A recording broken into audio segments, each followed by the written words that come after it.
Militer Rusia dan Ukraina memperbarui informasi terbaru dari garis depan tanggal 18 Maret tahun 2023.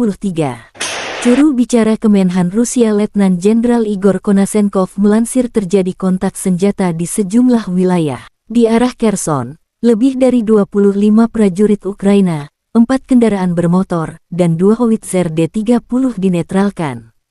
Penerbangan operasional taktis dan angkatan darat, pasukan rudal dan artileri kelompok pasukan angkatan bersenjata Rusia mengeliminir 89 unit artileri Ukraina pada posisi tembak, tenaga kerja, dan perangkat keras di 107 area juga digempur. Sebuah pos komando Brigade Mekanis ke-110 Angkatan Bersenjata Ukraina dihancurkan di dekat Tonenkoye, Republik Rakyat Donetsk. Secara total, Letjen Igor Konashenkov melansir 402 jet tempur Angkatan Bersenjata Ukraina, 221 helikopter, 3.457 kendaraan udara tak berawak dihancurkan, termasuk 414 sistem rudal anti-pesawat, 8.330 tank dan kendaraan tempur lapis baja lainnya, 1.066 kendaraan tempur yang dilengkapi dengan MLRS, 4.381 senjata artileri lapangan dan mortir, serta 8.996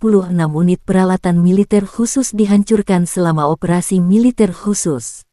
Di kubu Kiev, Kementerian Pertahanan Ukraina dalam sebuah pernyataan mengatakan Rusia kehilangan 880 prajurit dalam satu hari.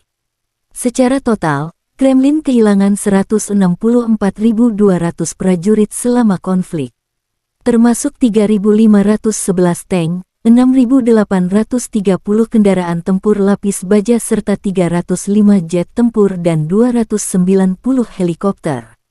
Ukraina juga menerbitkan rekaman kru mortir penjaga perbatasan menghancurkan kelompok penyerang musuh dari Rusia.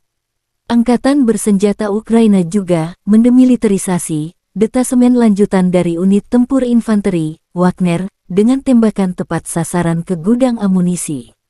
Presiden Ukraina Volodymyr Zelensky menegaskan akan mempertahankan Bakhmut dari serangan penjajah Rusia.